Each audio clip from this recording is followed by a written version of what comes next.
तो नमस्कार।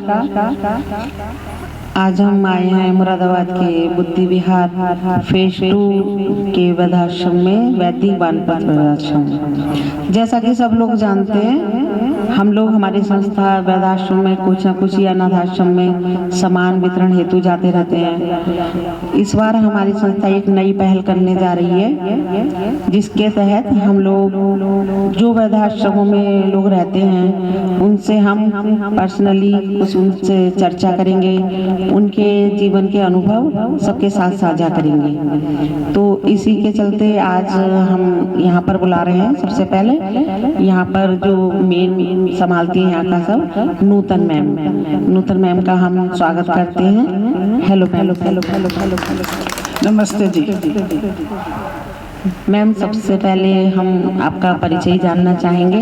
आप कहाँ से हैं, आप यहाँ कब आए, कितना समय हो गया, आपके बारे में थोड़ा सा जानना चाहेंगे। मेरा नाम नूतन गुप्ता है, मैं दिल्ली से हूँ और सन 2009 से यहाँ पे जुड़ी हूँ आश्रम से। यहाँ पर आपको कैसा लगता है? बहुत अच्छा लगता है। हमारे बराबर के, हमारी एज ग्रुप के लोग हैं, बहुत अच्छा लगता है। इसी चलते मैम एक चीज़ हम आपसे जानना चाहेंगे कि आप तो सब जॉब से ही हैं, यहाँ पर कोई ना कोई किसी न किसी जॉब से हैं, तो आपका क्या प्रोफेशन रहा है? मैं दिल्ली पुलिस में थी, पर मेरे जरा कुछ कारणों के उससे मेरी जॉब बीच में छूट गई। मैं कर नहीं पाई पूरी, घर परिवार के उससे फिर कर नहीं पाई। मेरी एक बेटी थी मेंटली रिटार्डेड, उसके पीछे फिर मेरी रुक गई, जॉब में कर नहीं पाई पूरी, फिर बीच में छोड़ दी। मतलब पुलिस में रहे हैं आप, पुलिस लाइन से। वेरी गुड मैम, हमारी पुलिस डिपार्टमेंट से रही हैं, ये बहुत महत्वपूर्ण है। तो क्या मैम आपका ये जो ड्रीम प्रोफेशन था आपका, मतलब शुरू से यही था कि मैं इस लाइन में जाना चाहती हूँ, या कोई और भी था कि नहीं इच्छा किसी और में थी आप इसमें आए, या यही आपका ड्रीम प्रोफेशन था? नहीं, ऐसा कुछ नहीं था कि यहाँ पे हमने नहीं सोचा था कि आएंगे, ऐसा कुछ नहीं था। बस जहाँ पे किस्मत ले आए, हम इन लोगों की सेवा करनी थी, यहाँ रहना था तो आ गए। बस ऐसा कुछ नहीं सोचा था कि जाएंगे। कोई अलग से स्पेशल वो नहीं था कि किसी और लाइन में जाने का, इस लाइन से आप अपने संतुष्ट थे। तो एक चीज़ और आप ये बताना चाहें कि आप जब यहाँ पर आए अपने परिवार से, फिर आपको यहाँ पर जैसे कुछ साल हो गए, तो आपको मैम यहाँ रहने में और जो अपनी फैमिली में रहे हैं आप, क्या परिवर्तन लगा, कुछ अच्छा लगा या क्या कमी लगी, कुछ ऐसा बताना चाहेंगे? नहीं, ऐसा तो कुछ नहीं लगा, बहुत अच्छा लगता है यहाँ पर। हमारे एज ग्रुप के लोग हैं, आपस में मिलते हैं, जुलते हैं, बैठते हैं। घर परिवार में आज के युग में बच्चों को टाइम नहीं है बड़े बूढ़ों के साथ बैठने के लिए, तो और उसके ऊपर ये फ़ोन चल गए हैं, इससे तो और भी टाइम नहीं है। और यहाँ हमारे बराबर के एज ग्रुप के लोग हैं, आराम से रहते हैं मस्ती से, ऐसा कुछ नहीं है। यही हमारा भी यही मानना था। लास्ट टाइम हमने बात बोली भी थी कि जो परिवार में रहते हैं बुजुर्ग जितने भी, उन्हें अक्सर घर में अकेले रहना पड़ता है। सब लोग होते हैं, लेकिन कोई कहीं चला गया, कोई अपने जॉब पे चला गया, बच्चे चले गए, तो अपने घरों में सब अकेले रह जाते हैं। तो यहाँ पर एक ये तो है कि सब अपने हम उम्र हैं और सबको 24 घंटे यहाँ साथ रहना है, तो ये तो एक पॉजिटिव है, और पॉजिटिव सोच ही हमें लेनी है। जब यहाँ है तो यही हमारा घर आंगन है, ये तो इस चीज़ को, और आपने तो ये आत्मसात किया है अपनी लाइफ में। अच्छा मैम, आपको जीवन में कोई ऐसी चीज़ जो सबसे मतलब एक सुखद स्मृति अपनी कोई ऐसी बताना चाहें आप, जो सबसे सुखद रही है आपकी लाइफ में, ऐसी कोई स्मृति?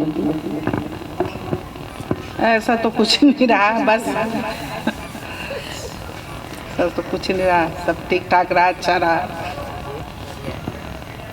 अच्छा, जैसा भी है आज जहाँ भी हैं आप, चाहे जॉब करी थी या रह गई या यहाँ हैं, इसका मतलब आप जिम्मेदार स्वयं को ही मानेंगे या कुछ और कारण रहे कि इस वजह से ऐसा रहा?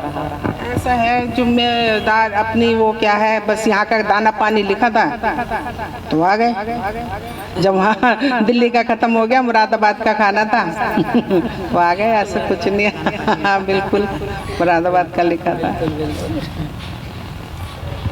अच्छा, जैसे आपको अभी इतने साल हो गए मैम यहाँ पर अपनी फैमिली से, तो आपका जो दृष्टिकोण था अपनी फैमिली के प्रति, तो तब जब साथ रहते थे या अब इतने साल का जो टाइम बीत गया है, इसके बारे में क्या कुछ दृष्टिकोण में आपके चेंज आया, कुछ ऐसा बदलाव जो उस समय की सोच और आज की सोच में कुछ अंतर हो?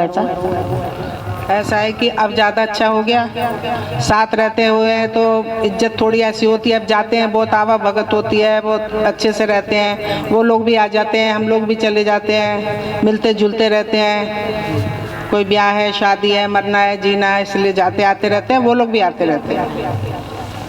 आपस में बहुत अच्छा वो बन गया है। नहीं, ऐसा ये होता भी है, कुछ चीज़ के लिए कुछ दूरियां भी अच्छी होती हैं। जब इंसान पास होता है उसकी वैल्यू उतनी नहीं पता चलती, जब वो व्यक्ति दूर जाता है तब उसकी वैल्यू पता चलती है। ये सच है, ये आपने देखा भी है लाइफ में।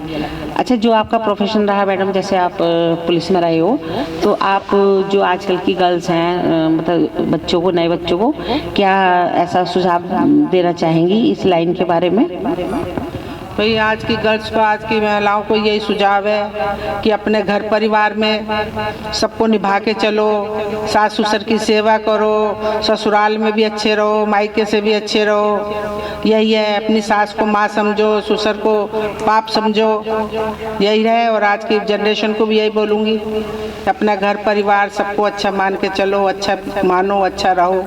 लड़ाई झगड़े दंगों में कुछ नहीं रखा, थोड़े दिन बाद फिर वही रहना तो वही होता है, रहना तो वही होता है। खुश होकर रहो तो ज़्यादा अच्छी ज़िंदगी कट जाती है, लड़ाई झगड़े में रहो तो बस ऐसी ज़िंदगी कटती है, रो पिट कर। इसलिए खुशी से बिताओ ज़िंदगी, वो ज़्यादा बेटर है, ज़्यादा अच्छी है।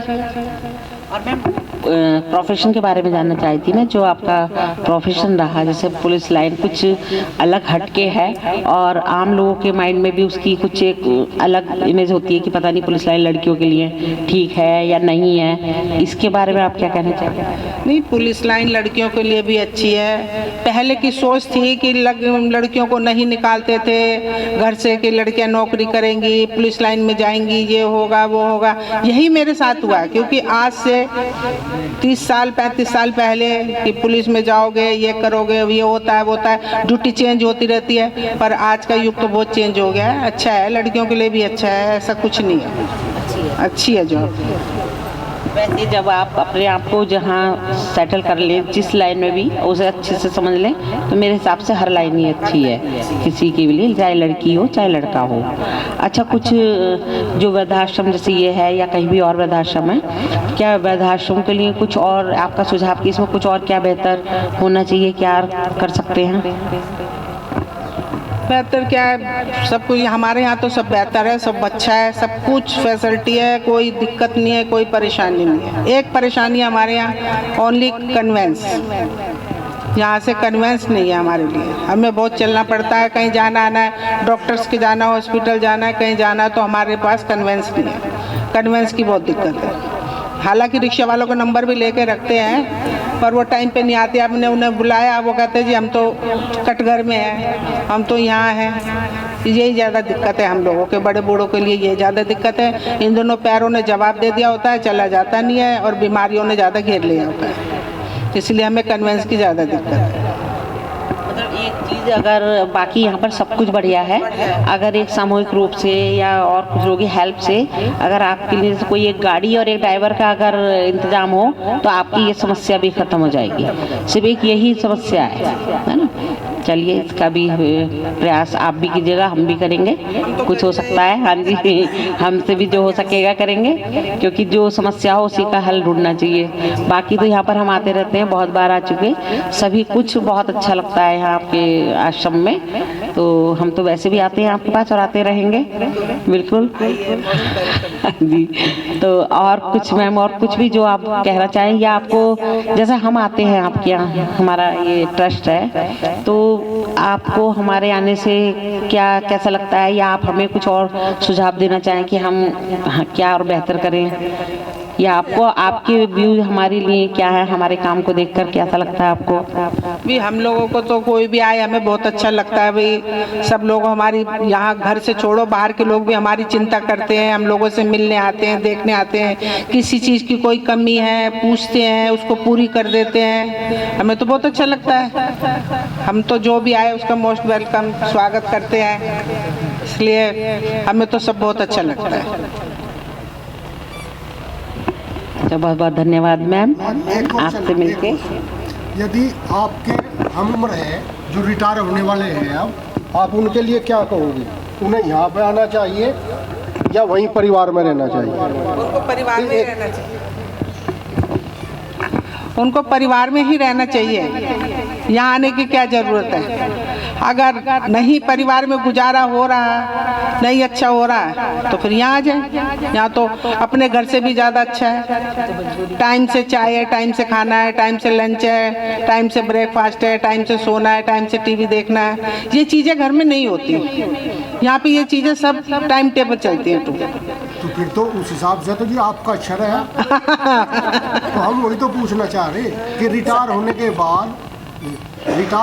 बाद यहाँ की ज़िंदगी बेहतर है या घर की ज़िंदगी बेहतर है? यहाँ की ज़िंदगी बेहतर है। तो जी अब उस पर आप थोड़ा विस्तार। यहाँ की ज़िंदगी बेहतर है। रिटायर होने के बाद घर में बुजुर्ग आदमी को सुबह 5 बजे चाय चाहिए होती है। घर में आपको 5 बजे चाय नहीं मिलेगी। जब बच्चे उठेंगे 8 बजे 8:30 बजे जब भी चाय मिलेगी। हमारे यहाँ सुबह 5 बजे चाय मिल जाती है, और जिसको गर्म पानी पीना हो उसको गर्म पानी मिल जाता है, चाय मिल जाती है। हमारे यहाँ कंपलसरी है 4:30-5 बजे हमें उठना है। और बुजुर्ग लोगों को वैसे भी नींद नहीं आती, उठी जाते हैं 4-4:30 बजे। लंच है हमारे यहाँ 1 बजे मिल जाएगा। घर में 3 बजे से पहले लंच नहीं मिलेगा। ब्रेकफास्ट घर में 11 बजे से पहले नहीं मिलेगा। हमारे यहाँ 9:15 9:30 बजे लंच मिल जाता है। यहाँ की ज़िंदगी बेहतर है, बहुत अच्छी है, सब चीज़ टाइम टेबल चल रहा है। एक क्वेश्चन मेरा भी है कि सपोज आज की परिस्थितियाँ देखी जाए तो सब वर्किंग है, ठीक है। आप जिस घर में आपकी जो बहू आ रही है या जो भी आ रहा है वो भी वर्किंग है, और आप भी इस माहौल से निकल के आए, तो टाइम टेबल तो डिस्टर्ब होता है। तो उसको कैसे मैनेज किया जा सकता है एक आपकी सोच के सहायता से? वही वो तो घर वाले ही मैनेज कर सकते हैं। देखिए 2 जनों को रहना है तो कॉम्बिनेशन दोनों का चाहिए। तो अब देखो लेडी है कोई, अगर वो तो कर लेगी भाई, आपके संग कंप्रोमाइज लेडी है तो वो कर लेगी। चलो आप जॉब पे जा रहे हो, आप अपना लंच बांधो चले जाओ, हम अपना बना लेंगे, खा लेंगे, कर लेंगे। अगर जेंट्स है वो नहीं कर सकता, जेंट्स के साथ ज़्यादा प्रॉब्लम है, जेंट्स नहीं कर सकता। जेंट्स तो फिर रिटायरमेंट के बाद फिर इधर उधर ही घूमता बाहर कि नहीं।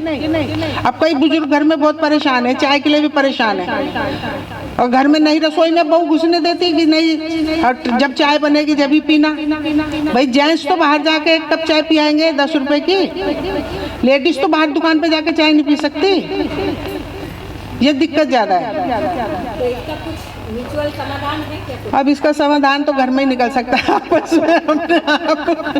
नहीं, जैसे कुछ आइडियाज आने तरीके की कोशिश की है तो समाधान यही है मैडम, एक होकर रहो।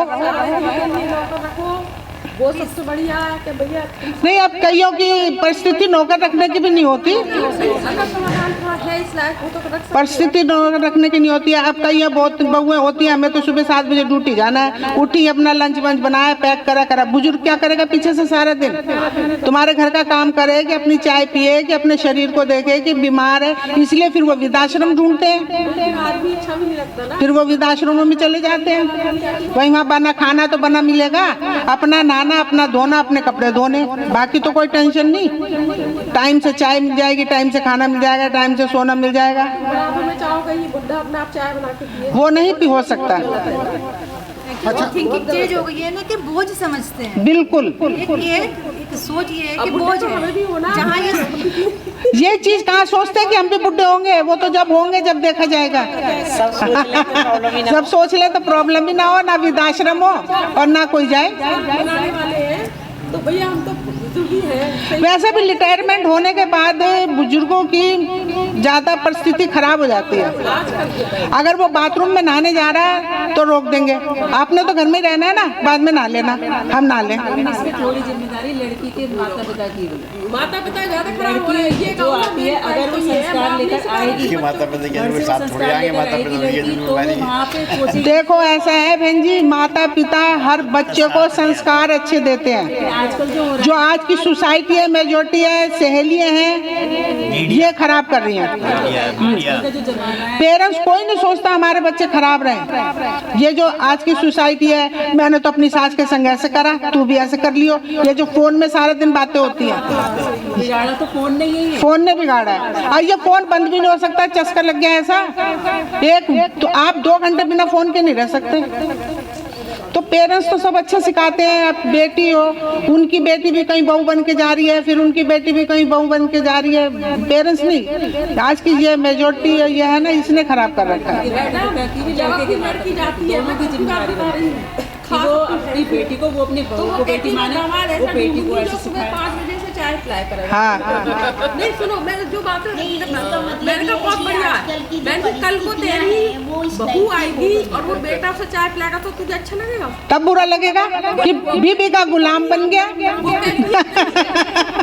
लेकिन इसमें मैं एक संशोधन जेंट्स की हर तरह प्रॉब्लम है, बिल्कुल नहीं करे तो बीवी को शिकायत की, बिल्कुल कॉपरेट नहीं करते, करे तो माँ को प्रॉब्लम नहीं है। वो सुबह चाय जी कोई प्रॉब्लम नहीं है। जब तक आप अपनी सच्चाई ये है, एक लाइन में आज की डेट में रिटायरमेंट के बाद परिवार के साथ रहना ही नहीं चाहिए। आज की यूथ पीढ़ी को, आज की यूथ पीढ़ी को रोक कर रखो, आप वहाँ चलो, यही तो बात नहीं कर आज की बुलाएंगे। यूथ पीढ़ी को ये समझना चाहिए, लड़कों को 100 मीटर दूर रखो अपने से, बस जाओ यहाँ से। आप अपनी बात देखिए मैं अपने विचार बताना चाहूँगी। मेरे विचार ये हैं, कोई भी जिसके यहाँ जब पहले शादी होके आती है बहू, बेटे बहू, पहले आप रहिए साथ। ऐसा नहीं आप पहले से पहले उन्हें कह दें कि उनको भी कहने का मौका मिले कि आपने तो हमें खुद से पहले अलग कर दिया था। आप रहो उनके साथ, फिर महीने 2 महीने में ही पता चल जाता है कि वो हमें खुश होके हमारे साथ रहना चाह रहे हैं या एक जबरदस्ती वाला रहना चाह रहे हैं। अगर आपको 1% भी लग रहा है कि वो मजबूरी में या जबरदस्ती में हमारे साथ रह रहे हैं, तो आप उसका अरेंजमेंट पहले से ही रखें थोड़ा, कि अगर ऐसा है तो हम अपना अलग इस तरह से रहेंगे। और ये जो कॉन्सेप्ट है आपका मिलकर आश्रम बना के रहने का, ये तो बहुत अच्छा कॉन्सेप्ट है और इसलिए आप लोगों को सबको यहाँ पर अच्छा लगता है। मैम ने अभी बताया किसी तरह की कोई प्रॉब्लम नहीं है, सब टाइम से खाना पीना, सोना उठना बैठना, साथ में हम हो रहे हैं बातचीत करना, तो कोई प्रॉब्लम ही नहीं है। यानी कि घर से बेहतर कुल मिला के यहाँ पर है, तो इसमें कोई दिक्कत नहीं है। कभी कभी मिलो अपने बच्चों से, बच्चे भी खुश, आप भी खुश, और अपना आराम से रहो। जबरदस्ती किसी के सिर पे मत रहो, बस 100 बातों की एक बात। अब बेटे की बहू लाते हैं शादी करके, ठीक है, बच्चे छोटे होते हैं, कहते हैं जी बच्चों की शादी कर देंगे हम फ्री हो जाएंगे। बेटी को तो अपने घर भेज दिया, बहू आएगी हम फ्री हो जाएंगे, कहीं भी तीर्थ जाएंगे, यात्रा जाएंगे, घूमेंगे फिरेंगे, ठीक है। अब बहू आ गई, अब भी नहीं जाना, नई बहू को छोड़ के आप कहाँ जाओगी, अकेली कैसे रहेगी? चलो भाई रह लेते थोड़े दिन। अब बहू के कोई बाल बच्चा रह गया, इस हाल में छोड़ के कहाँ जाओगी? चलो भाई रह लो, फिर बाल बच्चा कुछ हो गया तो अब इसको आप ऐसे हाल में छोड़ के जा रही हो, फिर बेटा भी मुंह बनाता है कि बच्चों को नहीं देख रही, बहू को नहीं देख रही, इनको अपने यात्रा की रख रही है, आपको तीर्थ की लग रही है, आपको रिश्तेदारी की लग रही है। ये सबके साथ है, मेरे साथ ही नहीं, आप सबके साथ होगी ये प्रॉब्लम। फिर बच्चा छोटा है, बच्चों को संभालो, बच्चों को देखो, जब तक हमारे हाथ पैर बिल्कुल बेकार हो जाते हैं। फिर बच्चा, अब तो चलो एन बैन लगा दिए, आ रहे हैं जा रहे हैं, नहीं तो बच्चों को छोड़ के आओ लेकर। आप कभी भी फ्री नहीं हो सकते हो इस परिवार से, इसके लिए तो आपको बहुत दिल पे पत्थर रख के तभी घर से निकलना पड़ता है, नहीं तो आप निकल नहीं सकते। वो भी बेटा भी मुंह बनाएगा और बहू भी मुंह बनाएगी, बिल्कुल। ऐसा नहीं है, नहीं होता बहन जी, नहीं होता। कह रही हो आप, हो नहीं सकता। आपकी बहू नहीं आएगी अभी? आपको हकीकत बता, मैंने अपनी बहन को डांट दिया।